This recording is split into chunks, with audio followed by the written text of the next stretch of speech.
person drinking tea over there. Isn't that Yelan? Oh, looks like she's having some kind of tea party with friends. We're just in time. Aren't we gonna go say hi? Well, Officer Edler, after all that work, I think we've got them this time.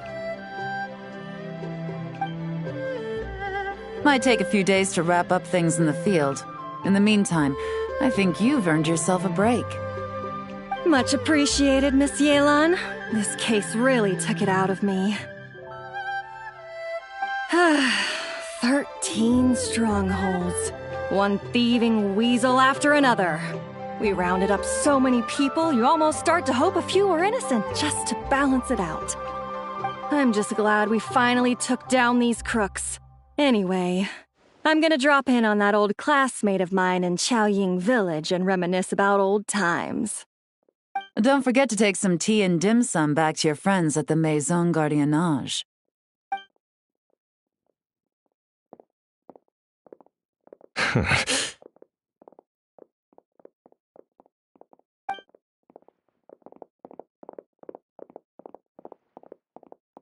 Oh, looks like Yelan's friend left. Paimon kinda wanted to meet her.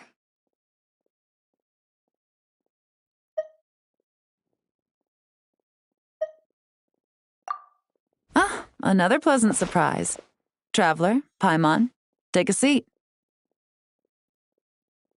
Excuse me, a pot of your finest Yunlai white tea, if you would, and 2 more place settings. Now, judging by that expression, I assume you came over to ask about the 2 spies that were just watching us. Ah! Spies? What spies? There were spies around here just now?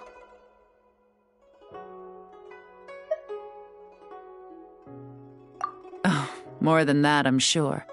I bet they already sent someone to tail Officer Edler. Anything to foil our operation. Oh, so you're tracking down some criminals? They've got some nerve spying on you like that. Pretty bold if you ask Paimon. Well, those tend to be the kinds of cases that cross my desk. If I could leave it to someone else, I would. I could have been on vacation right now. Mora laundering, to the tune of 10 figures and counting. Laundry? What does that have to do with Mora? And who are these figures? There are 10 of them? In layman's terms, a certain merchant in Fontaine possesses a large amount of Mora obtained through illicit means. But it's easy to get caught when you're moving that kind of cash. So you cover your tracks, create a front to avoid detection, and what do you know? Your illegal Mora now looks completely legit. And this merchant's front of choice? Fine art and antique auctioneering.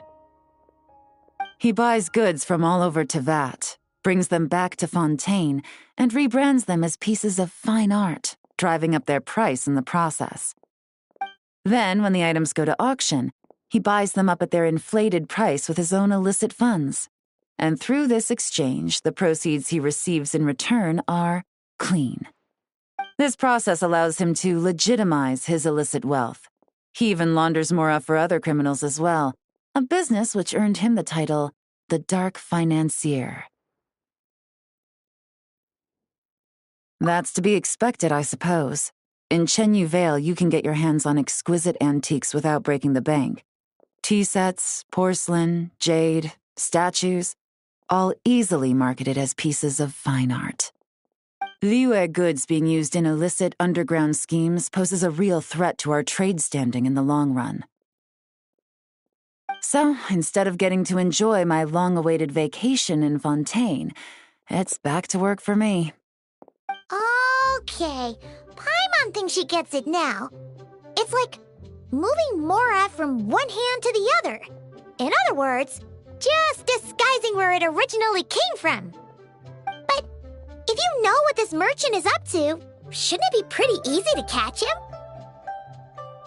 You go to the auction, wait for him to appear, then nab him right as he goes to purchase his expensive piece of Liyue art. Not a bad plan, Paimon. But there are too many loose ends. If you were the mastermind behind this whole scheme, would you really expose yourself as the face of the operation? Oh, yeah. You wouldn't want to be seen doing the dirty work. You'd send someone else instead. Like, if Paimon was the bad guy, she'd send the Traveler. No, wait! Even if Paimon turned bad, the Traveler would never... Paimon would need, like, a group of minions or something. Oh, Paimon gets it now. Even if you track down the goods, if this dark financier guy isn't the one doing the buying at the auction, you won't catch him. It's not just a matter of who's at the auction. You also have to source the goods, transport them back to Fontaine, get them to the auction house, none of which are tasks he performs himself. He has a whole crew to hide behind. Tracking down the goods is already complicated enough. They change hands so many times, the trail is almost impossible to follow. So the most logical course of action is to play the long game. You start small. You find someone you can follow behind all the smoke screens, who'll lead you straight back to the dark financier himself. Wait, so you were just pretending? And to think, Paimon thought all that stuff about wrapping up the case and taking a break was actually true. Right you are, Traveler. Working with the Millilith and Officer Edler, we managed to launch attacks on all of the Dark Financier's strongholds, which allowed us to nab most of his crew. Those spies just now were his most important agents, the two people he trusts to have direct contact with him. The first is Corday, a senior member of the Fontaine Antique Association, in charge of auctioning off the goods, and the other is Dodamani, a ship owner from Sumeru and longtime cargo transporter. They're under pressure to salvage the situation, so we let them slip through the cracks on purpose. The goal is to make them think that, by some stroke of luck, they're in the clear and have room to act. They think keeping tabs on Officer Edler will allow them to operate under her radar and get whatever remains of their goods out of Liyue. But little do they know, while their attention's fixed on her, I'll be secretly gathering the intel that's gonna bring them crashing down. So, interested in coming along for the ride? I'm curious how you take to this line of work. Could be some potential there.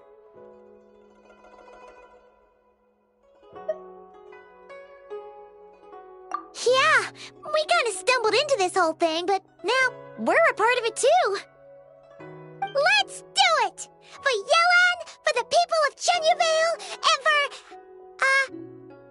the Liyue business world. I admire your selflessness, Traveler and Paimon. Let me be the one to look out for your self-interests then, namely your payment. How about we do this the Fontainian way? You'll get exactly what a top agent receives for a dangerous field mission.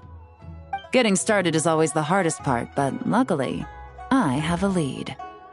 The Dark Financier's crew is even more on guard than usual, so our best bet is to do some counter-surveillance to get on the right track. And I think I know just the place to start. Let's head northeast and see if I'm right.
All right, let's start our investigation here.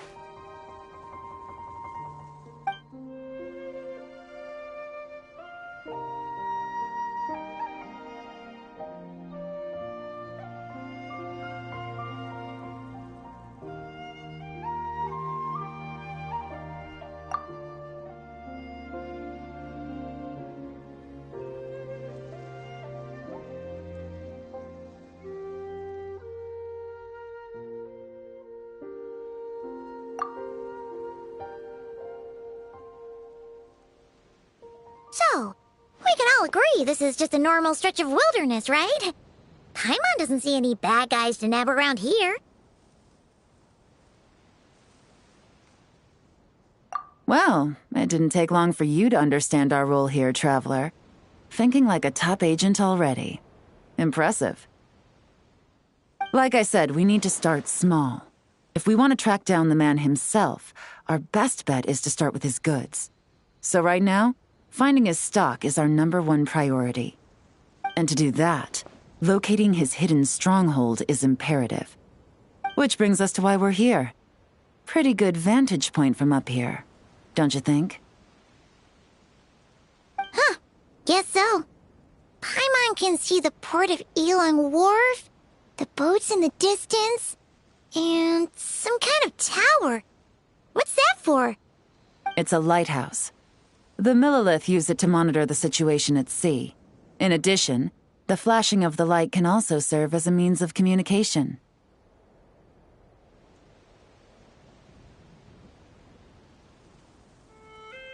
Oh, let's hear it.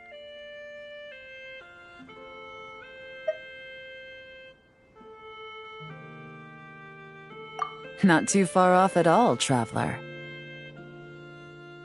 The Millilith maintain an impeccable level of security in Shenyu Vale through consistent patrolling. This location offers a perfect vantage point to observe their lighthouse signals and deduce their patterns of behavior, which is a huge help if you need to move goods under the radar. So we should be able to find traces of the Dark Financier's scouts in this area. Oh, okay. Paimon doesn't quite follow, but she'll take your word for it. It's simple. Just take this forensic imaging device and investigate the surrounding area. As long as we're meticulous, I'm positive we'll find something.